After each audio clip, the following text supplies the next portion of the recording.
Bienvenue à toutes et à tous sur Célébration du Sport Sprinters, le rendez-vous de chaque vendredi à 17h sur la chaîne de référence Antenne A. Pour ces énièmes numéros, nous avons l'insigne honneur de recevoir pour vous le président de l'entente provinciale de football de Kinshasa et PEFKIN en sigle, M. Alain Tchepouk Imbala. Avec lui, nous allons parler bien sûr de la clôture de la 106e édition du championnat de l'EPEFKIN. Bienvenue une fois de plus dans nos plateaux, président Alain Tchepouk. Bonsoir Patrick, merci de l'invitation que vous me faites une fois de plus et bonsoir aux téléspectateurs de Sprinter. Avant bien sûr de prendre le président Alain Tchepouk, on prend cet élément de l'audience bien sûr entre le ministre des Sports François-Claude Kaboulot et les comités de normalisation de la FECOFA. Comme généralement ces compétitions en catégorie sont organisées par la zone, donc l'UNIFAC, nous sommes en train de voir avec le gouvernement de la RDC et la fédération de la RDC l'organisation technique de cette compétition. Je crois que les aspects techniques seront vus entre les réunions que nous aurons entre la fédération de la RDC et l'UNIFAC. On parle de PEFKIN. Ange Vert, c'est les tenants du titre de la 106e édition du championnat de l'EPEFKIN. On voulait suivre les temps forts de la finale. Les supporters des deux équipes ont répondu massivement lors de la finale du championnat de l'entente provinciale de football de Kinshasa qui opposait l'Interclub de Kalamou à l'AF Ange Vert, mercredi 17 mai au terrain Oujana. Il est 15h juste, l'arbitre central John Mamona donne les coups d'envoi.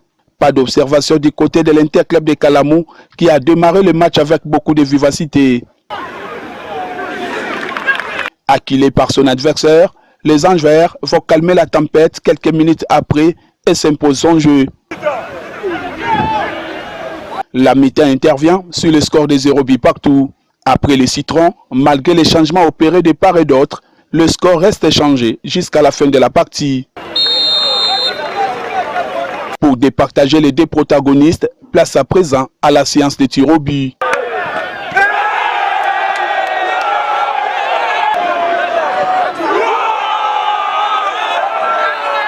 L'AF Ange Vert fait la différence en remportant cette épreuve par 4 tirs contre 2 et soulève les trophées de la 106e édition du championnat le plus prestigieux de la capitale.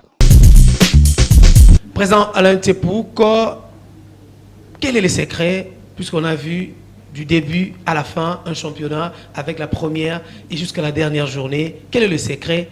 Et est-ce que les deux formules-là, je dirais la formule de jouer avec série A, série B, ne vous a pas un peu compliqué? Non, il n'y a pas de secret proprement dit. En fait, déjà, il faut dire qu'il est beaucoup plus facile d'organiser le championnat de l'EPFKIN que d'organiser le championnat de la Lina Foot, tout simplement parce qu'à l'EPFKIN, tous les matchs se jouent à Kinshasa. Donc, si vous avez un nombre suffisamment de terrains, ce qui a été notre cas, vous pouvez organiser le championnat de manière normale ou régulière. Les difficultés, évidemment, elles existent dans le sens où les deux terrains que nous utilisons, le terrain GD de Lemba et le terrain de Oujana, ne sont pas des stades ni des stadiums. Donc en termes de développement du football, si vous voulez créer autour du championnat tout ce qu'il y a comme économie ou microéconomie, c'est très difficile. Donc il n'y a pas de secret, hein. Nous avons deux terrains et nous avions 40 clubs pour cette année, 32 clubs, 32, c'est ainsi que nous avons éclaté comme ça le championnat en deux poules, la poule A et la poule B, donc avec 16 équipes par poule et donc 8 matchs par journée. Et donc avec deux terrains, il a été relativement aisé d'organiser ces 8 matchs, donc 4 au terrain de Lemba et 4 sur le terrain de Oujana. Donc c'est pas vraiment, il n'y a pas un secret, c'est justement un petit peu de réflexion et puis d'organisation. Pendant Alain Tchepouk, il faut évaluer le championnat passé sur le plan technique. Oui, sur le plan technique, je pense que ce championnat de la saison 2022-2023 a été le meilleur des 3 saisons où moi personnellement j'ai été à la tête de l'EPEFKIN. Pour preuve, le match de la finale que nous avons suivi entre ICK et Ange Vert, qui s'est soldé avec la victoire du football club de l'académie de football Ange Vert, que je félicite au passage, a été un bon match qui s'est terminé sur un score nul de 0-0 et donc ce n'est qu'au tir au but que Ange Vert a pu justement donc être sacré champion. Donc c'est bien, à mon avis, la preuve que le championnat a été à un bon niveau, mais d'une manière générale, je crois que le niveau du championnat de l'EPF Kin s'est amélioré cette saison. Cela est dû notamment au fait que les entraîneurs congolais, en général, sont de meilleurs entraîneurs aujourd'hui, parce que quand même au niveau de la fédération, au niveau de la direction technique nationale, il y a pas mal de formations, de remises à niveau qui sont organisées, et donc ça permet à nos entraîneurs de s'améliorer. Et vous avez plusieurs équipes comme ça qui ont un plan de jeu et qui mettent en place une stratégie, une tactique. Vous voyez des matchs aujourd'hui à l'EPF Kin qui sont des matchs intéressants, et non pas comme peut-être par le passé où le jeu était simplement physique ou bien un jeu long, on lance le ballon devant et tout le monde court. Non, aujourd'hui il y a une tactique qui est là quand même, donc ça donne de meilleurs matchs de football, et ça donne un meilleur championnat aussi. Président Alain, comment avez-vous jugé le niveau d'organisation interne des clubs? Oui, je ne peux pas porter un jugement sur l'organisation interne des clubs, dans le sens où nous avons élaboré un calendrier, et tous les jeudis et tous les vendredis, les clubs étaient présents, et donc on jouait leurs matchs, il n'y a pas eu de forfait. Il y a un seul club, le Football Club Ballers, qui dès le début du championnat a affiché en fait son incapacité à pouvoir jouer, et c'est ainsi qu'il a été, tel que cela est prévu par le règlement, il a été exclu au bout de 3 journées d'absence sur le terrain. Donc porter un jugement sur les clubs, je ne pense pas que je sois en position de le faire. Ce que je peux dire, ce que je sais, et ce n'est pas seulement au niveau de l'EPF Kin, c'est que les clubs de la RDC, d'une manière générale, ne sont pas encore suffisamment bien structurés. Ici à Kinshasa, je crois qu'il y en a un, c'est l'AC Ujana, et puis au Katanga, vous avez le tout-puissant Mazembe, Katumbi, Football Academy, tout ça. Donc voilà, je ne vais pas porter de jugement, néanmoins, je vais saluer les efforts que font les présidents de clubs. Président, c'est une question posée bien sûr par nos téléspectateurs qui veulent savoir, je dirais, quel est l'apport de la LIFKIN à l'EPF Kin. Écoutez, le championnat de l'EPF Kin est en réalité le championnat de la LIFKIN, de la même manière que le championnat de la Lina Foot et le championnat de la FECOFA. Donc, nous sommes une entité subdélégataire, nous organisons le championnat de l'EPF Kin pour le compte de la Ligue de football de Kinshasa. Son apport est un apport technique, essentiellement. En début de saison, elle met à la disposition des arbitres, elle organise des séminaires, des séances de recyclage, des séances de formation pour ces mêmes arbitres. Elle organise des séances de remise à niveau pour les administratifs des clubs, donc les secrétaires essentiellement. Donc voilà, la LIFKIN jusque-là, elle joue son rôle. Elle nous a confié l'organisation de ce championnat. Elle nous donne une totale autonomie administrative et financière. Nous faisons rapport à la LIFKIN, évidemment, et la LIFKIN nous accompagne dans des dossiers qui peuvent être des dossiers plus compliqués, notamment dans le cas de litiges entre clubs, dans le cas des litiges pour un joueur qui aurait été transféré de manière pas très comment dirais-je, licite, on va dire. La LIFKIN nous accompagne également dans le traitement de tous les dossiers disciplinaires, notamment lorsqu'il y a un club ou un athlète ou un dirigeant aussi qui doit être frappé par une sanction quelconque proposée par la commission de championnat et de compétition, la CDC. La LIFKIN est toujours là, et elle nous accompagne, et le cas échéant, elle donne des orientations aussi. Aujourd'hui, Ange Vert laisse le PFKIN. Voyez-vous Ange Vert aller loin dans les différentes compétitions, je dirais la Ligue 2 ou encore embrasser la Ligue 1? Pourquoi pas? Ange Vert est un très bon club qui existe depuis plusieurs années. Donc ses dirigeants ont une certaine expérience aussi dans cela. Aujourd'hui, tout est possible.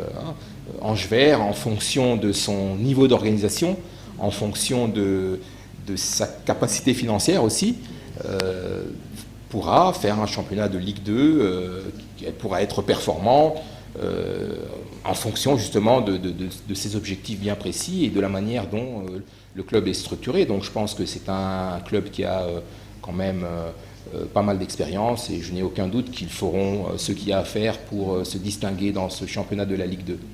La saison prochaine, votre comité compte toujours continuer avec cette formule de 32 clubs, Série A, Série B, ou vous pensez à d'autres choses?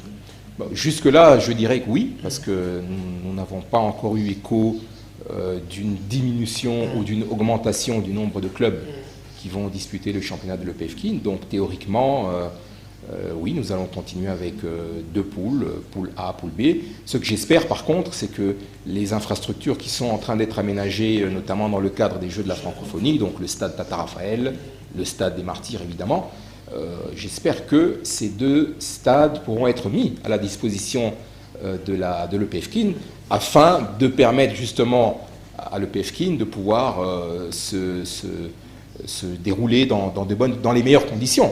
Mais aussi, lorsque je me plains toujours du fait qu'il est difficile d'avoir des sponsors, c'est parce que justement l'environnement n'est pas propice. Un sponsor vient si vous avez du public, un sponsor vient s'il y a un minimum de garantie de sécurité dans les infrastructures où vous organisez votre championnat. Donc s'il sera possible d'organiser le championnat de l'EPFKIN au stade Tata Raphaël et au stade des Martyrs aussi, je pense que c'est une bonne chose. Ça permettra au comité en place de l'EPFKIN, qui ne sera pas le nôtre, parce que notre comité est fin mandat, d'après les nouvelles dispositions statutaires ou réglementaires, nous sommes fin mandat, donc il faut que nous aillions comme toutes les autres entités subdélégataires aux élections.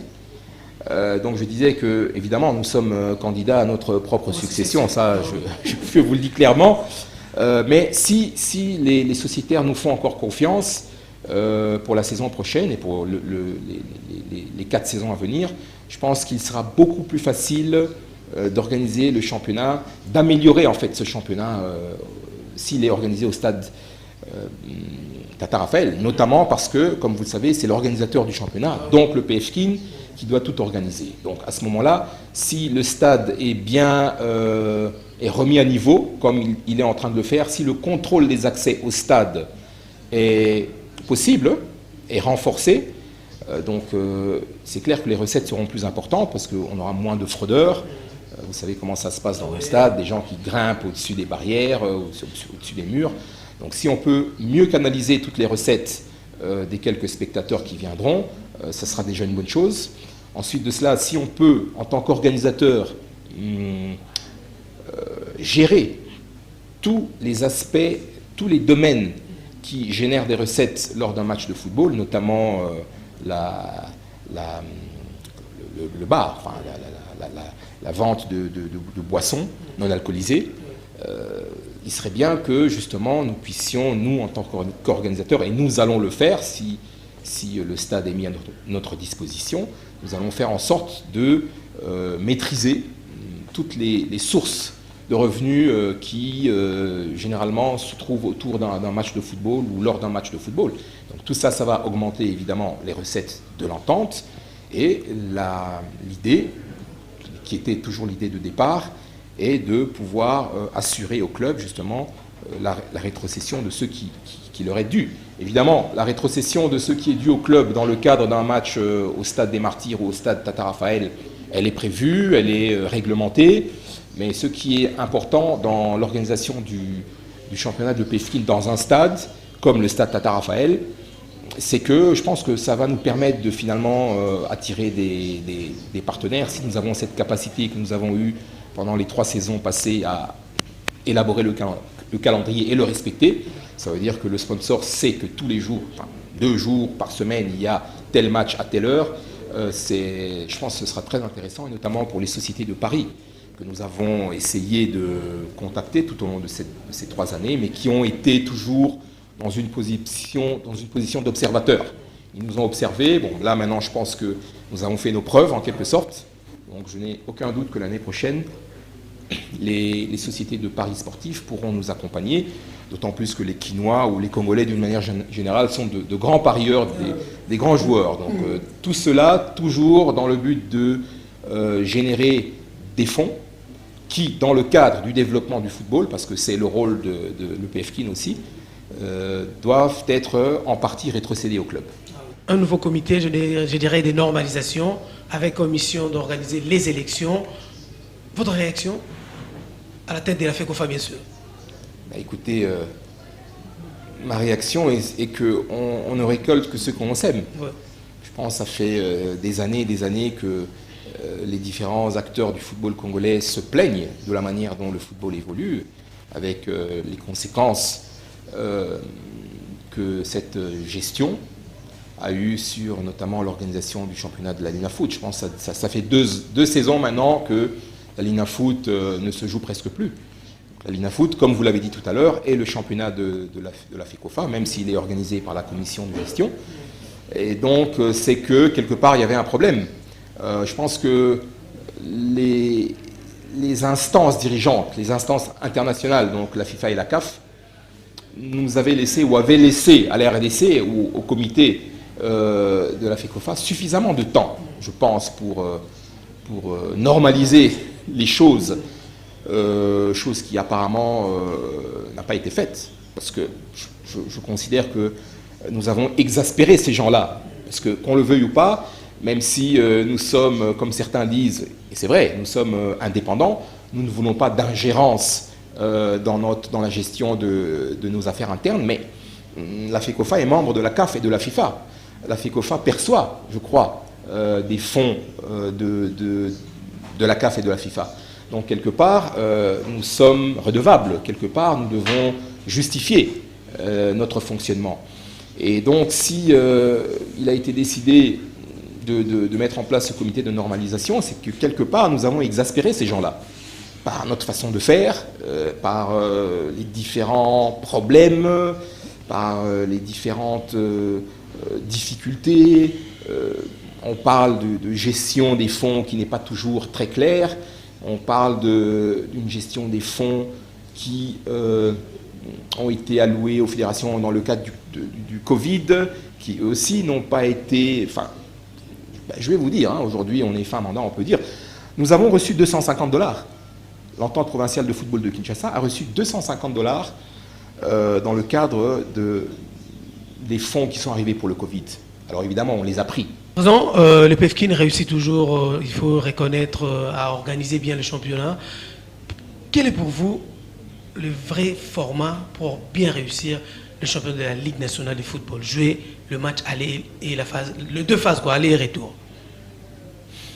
Bon, déjà, il faut dire qu'avant que l'État ne prenne la responsabilité ou l'engagement d'assurer la viabilité de ce championnat à travers la prise en charge du transport, le championnat se déroulait relativement bien, dans le sens où ce sont les clubs eux-mêmes, et encore une fois, se prenaient en charge. Encore une fois, il faut souligner vraiment l'apport de ces présidents de clubs, parce que tous les présidents de clubs ne sont pas des grands hommes d'affaires avec de gros moyens. Donc il y a des gens qui font d'énormes sacrifices pour faire fonctionner le club. Ils le font par passion pour le football, par amour, et ils le font parce qu'ils doivent le faire, parce que cette jeunesse doit être encadrée, et donc vraiment il faut leur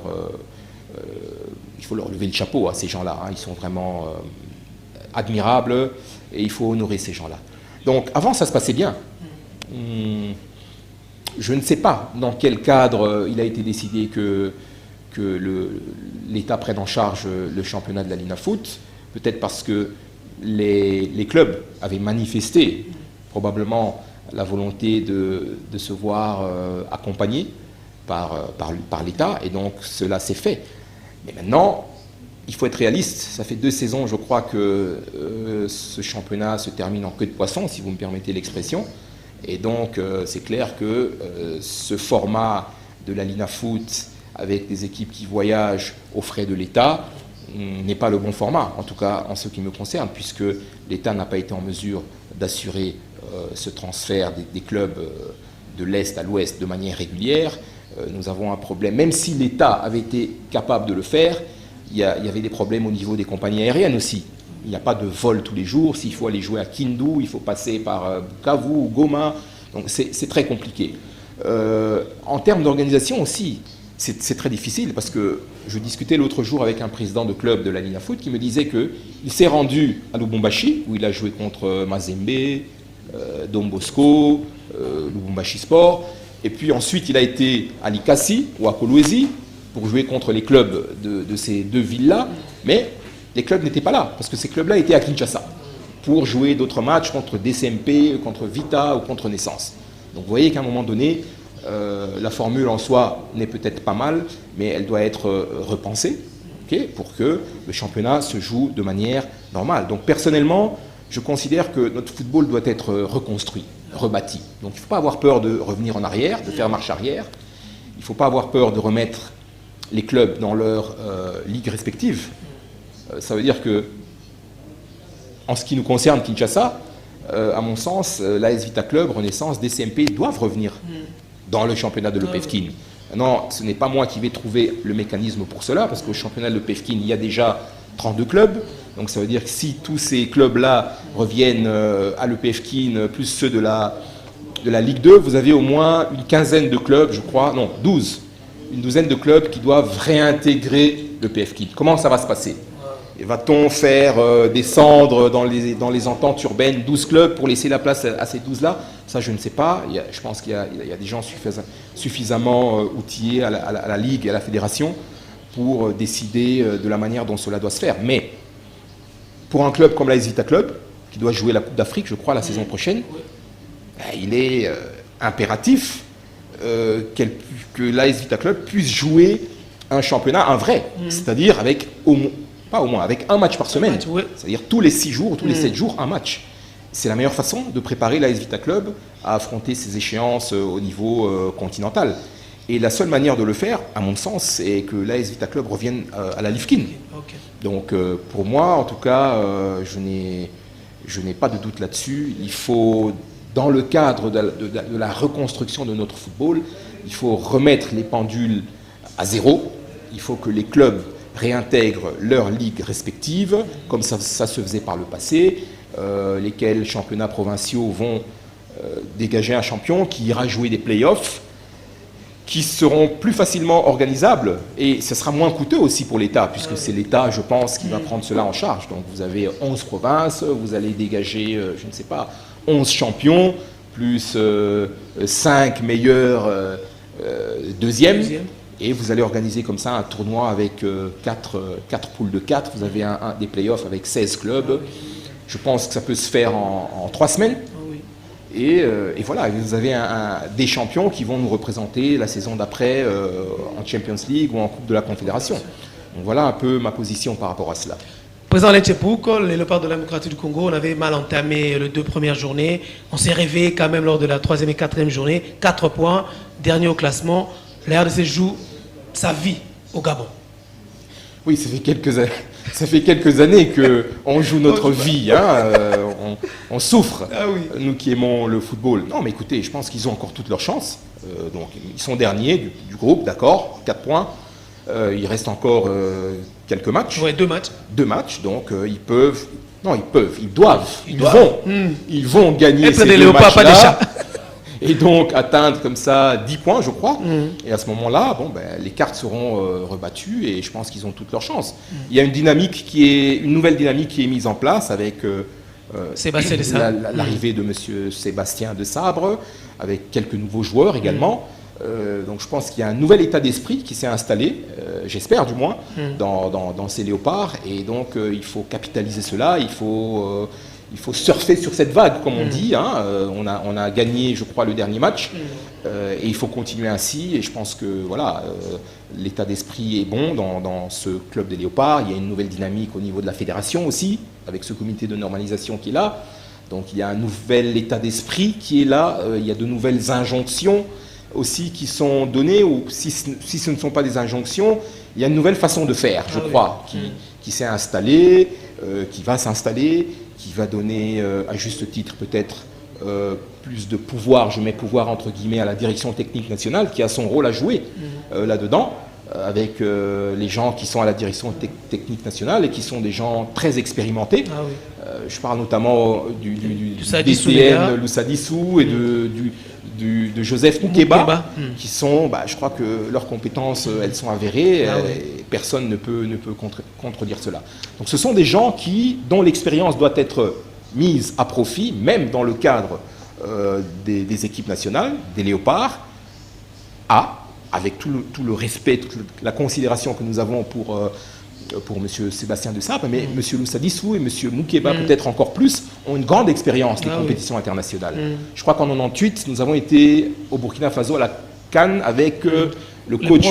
Watunda était là, et des adjoints avec. Et il y avait même M. Moukeba qui était là. Donc voilà, il y a une expérience qui est certaine, qui est avérée, et il faut mettre tout cela à profit. Donc moi, je pense que. Moi, je suis optimiste en tous les cas, parce qu'on avait touché vraiment le fond avec ce qui s'est passé. Lors de l'élimination à la dernière Coupe du Monde, l'élimination de la CAN avec M. Hector Cooper, on avait touché le fond, donc on ne peut que se relever. Je pense qu'on ne peut pas aller plus bas. Donc je crois que nous allons nous relever et que nous allons de nouveau recommencer à sourire et à avoir des émotions grâce à cette équipe des Léopards. Merci. Grâce à Ornella Bouanga et Rigo Molopo, on voulait suivre les dernières informations sportives. Nous, dirigeants de clubs de football féminin de la République démocratique du Congo, de Kinshasa, et FC Amani, FC Don Bosco, AS Espoir de Kinshasa, FC Bikira, venons exprimer auprès de votre comité de normalisation de la Fédération congolaise de football association à Kinshasa-Gombe notre désapprobation quant à l'organisation de façon calvalière et dictatoriale par la LINAF de la 14e édition de la Coupe du Congo du football féminin sans associer les sociétaires que nous sommes. En effet, il est vrai que la FIFA a les soucis du développement du football féminin. Il est aussi vrai que les dirigeants sportifs que nous sommes avons le même souci et engageons des moyens financiers énormes pour la promotion de ce football, l'encadrement de la jeune fille. À ce titre, étant sociétaire et partenaire incontournable, nous estimons que le football féminin ne doit pas être pris en otage par 2 ou 3 personnes qui du reste sont inactives tout au long de la saison, n'apparaissent que quand au moment de l'organisation de la dite compétition. Le bilan il est très positif, surtout pour l'appréciation des invités. Je ne peux pas me donner des cotations, mais dans l'ensemble, je suis énormément satisfait. C'est quand même satisfaisant. D'abord, je remercie les organisateurs parce que ce n'est pas facile d'organiser. Et vraiment, pour la jeunesse africaine, ça a été bénéfique. Africaine francophone, il faut préciser. Ça a été bénéfique et vraiment, ça a été des retrouvailles entre les jeunes. C'est pour la première fois depuis 1960 que nous organisons un championnat avec des chronos électroniques. Donc ça montre que à chaque année, nous sommes en train d'évoluer. La Fédération d'athlétisme du Congo se prépare pour le 9e jeu de la francophonie. Elle sollicite un accompagnement du gouvernement central de la RDC, car, dit-on, une médaille se prépare et ne s'arrache pas. Après avoir participé à la Davis Cup de Kigali et remporté la médaille de bronze, le Léopard Tennis, à travers sa fédération, se prépare de la Coupe du monde de tennis dénommée Davis Cup Zone Afrique 5 qui va se dérouler du 19 juin 2023 au cercle de Kinshasa. Comme à l'accoutumée, la Fédération congolaise de tennis se prépare déjà à construire un court central des renom pour recevoir les rencontres des équipes nationales en 3 manches, les simples et les doubles. En tout cas, la tâche ne sera pas facile pour les tennismen congolais, à savoir Christian Saïd, le numéro 1 de la RDC, Ardoldi Kondo, vice-champion du Congo, un pro qui évolue aux côtés des États-Unis d'Amérique, William Bouchamouka, qui sera accompagné de son frère cadet, Daniel Bouchamouka, déjà médaillé d'argent au Jeux de la jeunesse en Algérie. La seule difficulté pour l'instant est l'accompagnement financier du gouvernement congolais pour les athlètes de la team nationale et qui doivent défendre l'honneur de la RDC et se qualifier à la seconde zone pour titiller les grandes nations de tennis. Nous nous disons soutien aux léopards. Les léopards n'est pas que dans le football. Les léopards, c'est toute équipe nationale. Et surtout qui participent dans ces genres d'enjeux et qui nous ramènent de médailles. Donc, ce que je peux dire, c'est vraiment les encourager et remercier aussi le gouvernement. Et insister que le gouvernement puisse accompagner les jeunes, que le gouvernement mette les moyens pour que tous ces trophées, toutes ces médailles fassent partie de la relance. Jusque-là, 6 nations ont confirmé leur participation, dont les Seychelles, les Djibouti, le Burundi, la Tanzanie, le Madagascar et la RDC, pays hôtes.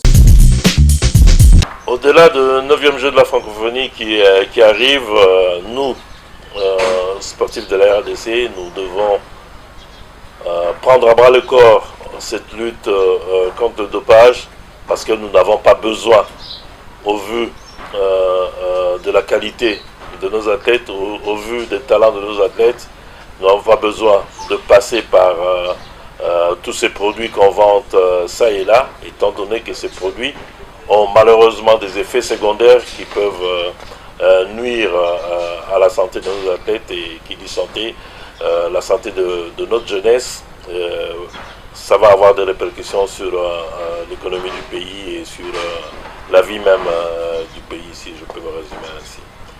Donc, je demande à toutes les fédérations sportives de se conformer aux règles antidopage, parce que ces règles antidopage font partie des règles sportives et l'obligation de l'enregistrement fait partie également des violations des règles antidopage. Donc lorsque vous ne vous conformez pas à l'enregistrement, vous risquez également des sanctions, surtout que nous entrons maintenant dans la phase des sanctions. Le tournoi de l'indépendance va débuter au mois de juin, précisément le 28 au 1er juillet. Ça va prendre 4 jours. Le tournoi aura lieu ici au Cercle Laïs.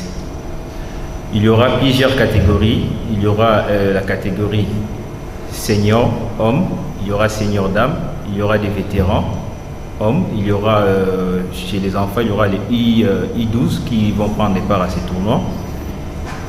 Et les matchs vont se jouer, on va utiliser les 2 salles et ça va se jouer ici, comme j'avais dit, au Cercle Laïs, les soirs, et les matins et puis les soirs. Le tournoi est ouvert à tout le monde. Bon, d'abord, nous sommes venus ici à l'ambassade de la RDC au Cameroun, à Yaoundé. D'abord, on est venu voir papa, on est venu s'annoncer que les enfants sont là. Nous allons prendre part au championnat d'Afrique qui va se tenir ici, à Yaoundé, du 12 au 25 juin.